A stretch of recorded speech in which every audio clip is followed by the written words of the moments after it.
I'm married to my husband Kevin, who is also 32, for 3 years now. Both of us work full-time jobs, juggle household chores, and we've been making it work. We don't have kids yet, but life has been fun, just the two of us. I work in sales for a trading company. A tough job, but it pays well, while Kevin earns less. But he loves his work and takes pride in it, and I've always admired that about him. Kevin often goes fishing, his hobby, and I was okay with it because it was his way of taking a break from work.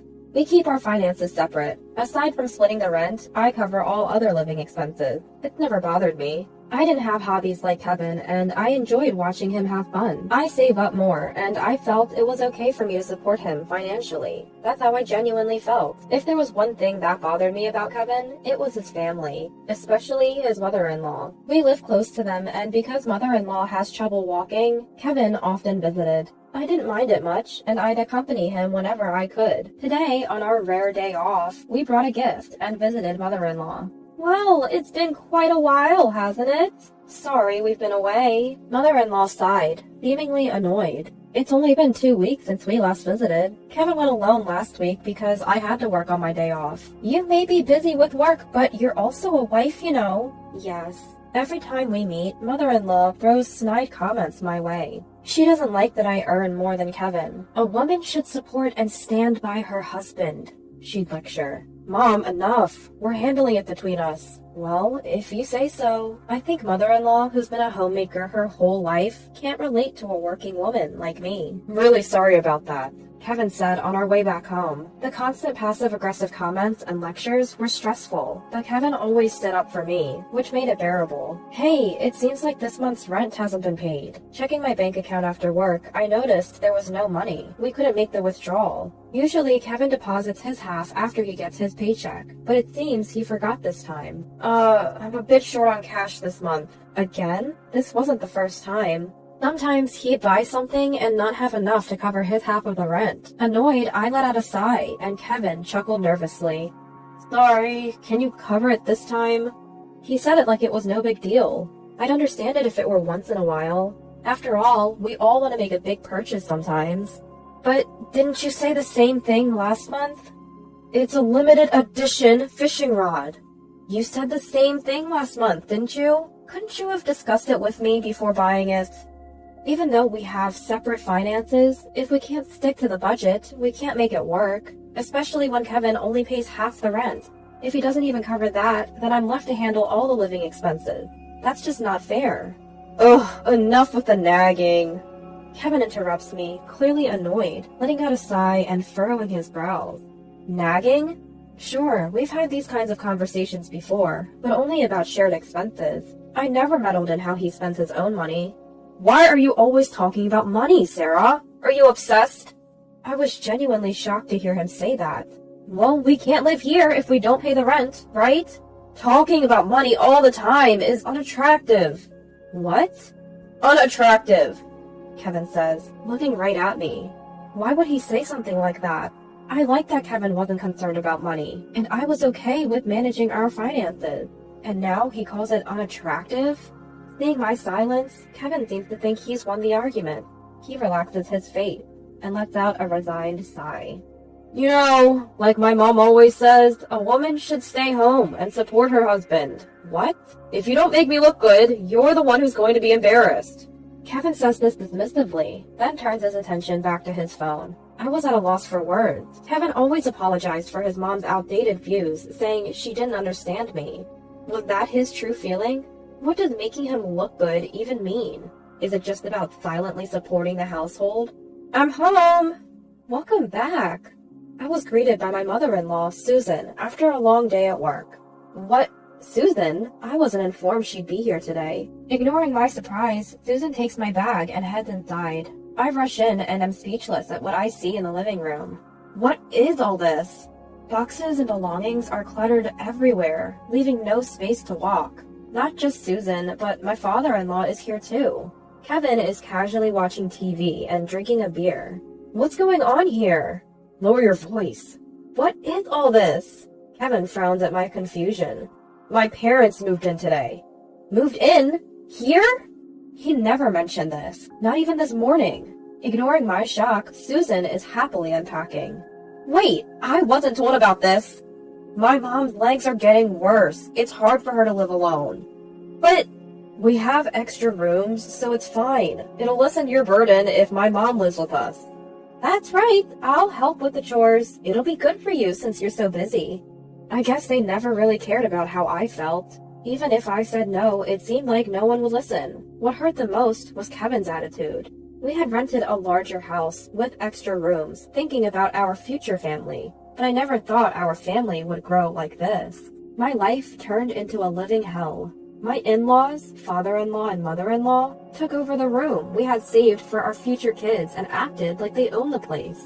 I couldn't even sit on my favorite sofa or use the dining table anymore. I was expected to do all the housework and wasn't even allowed to sit.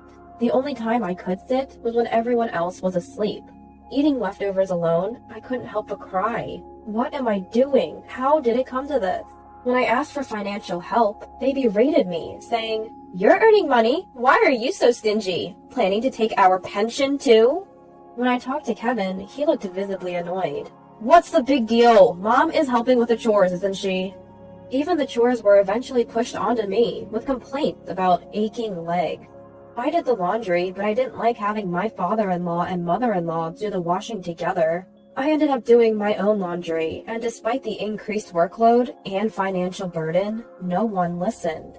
Worse, I was told, "I didn't think you were such a cold person. If you have complaints, then leave."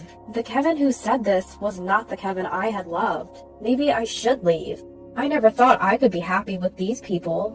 "Your cooking is bland. I don't like the clothes. Why are you so slow? Don't you care about your family?" Every day I was criticized for various things. I got used to seeing my meals thrown away and my belongings tossed into the trash. I felt nothing anymore, even when they nagged me daily. About this month's living expenses. "You're still talking about that? You earn well, it's fine." "But my credit card is being used without my permission. Is this all you, Susan?" "I just borrowed it. I'll pay you back eventually." Mother-in-law snorted when I showed her the statement. I don't know what she spent it on, but how could she spend nearly $5,000 in a month? Well, she admitted to the unauthorized use, and there's no way she could deny it with all those brand name items in her room bought with my card. Kevin said nothing, even after seeing this. He stopped doing the chores we used to share and wouldn't even look at me, but I won't let this go on any longer. "That's enough." The next day, after hearing that from my lawyer, I took a day off from work and left the house, only to return with a truck. "What about work?" Mother-in-law, who was home alone, asked curiously. She widened her eyes when she saw me and the people behind me. "Sorry, Susan. It might get a bit noisy." "What? Who are these people?" "Please, go ahead." Ignoring mother-in-law, I nodded to the 3 burly men behind me. I led them to my room, bypassing a stunned mother-in-law. "Please move everything out of this room." "Understood." I watched the movers efficiently pack and carry out my belongings, feeling a sense of relief. Who knew it could be so quick once you make up your mind to leave? "Hey, what do you think you're doing? You can't just do this without my permission!" My mother-in-law snapped back to reality and started yelling. Ignoring her, she began to make a phone call. Maybe she's calling Kevin, or my father-in-law, or both. I don't really care. By the time they get here, it'll all be over anyway. My mother-in-law tried to stop the movers with her foul language, but she couldn't stop these burly guys. Sorry, this is the last of it." Having moved almost everything out, I finally addressed my ever-nagging mother-in-law. "I'm leaving." "What? Could you please give this to Kevin?" As I tried to hand her an envelope, the door burst open with a loud noise. Kevin, out of breath, was standing there. As expected, he arrived after everything was done. The whole moving process took just about 30 minutes. "What is this?" Kevin looked at my empty room, lost for words, and then glared at me. "What are you trying to do?" "Perfect timing. Here, this is for you." Ignoring Kevin's intense glare, I smiled and handed him the envelope. Stunned, Kevin looked inside and was visibly shocked. "Divorce papers? What?" My mother-in-law also peered over, her eyes widening. "How dare you give divorce papers to my son?" "It means exactly what it says. Shall we get a divorce?" "My son married you! You should be grateful and serve this family!" The movers, who had been waiting, frowned at my mother-in-law's outrageous comment. Seeing their reactions, I was convinced that her behavior was indeed abnormal. Good, this isn't normal. You did say if you have complaints, then leave, right? I didn't mean it like...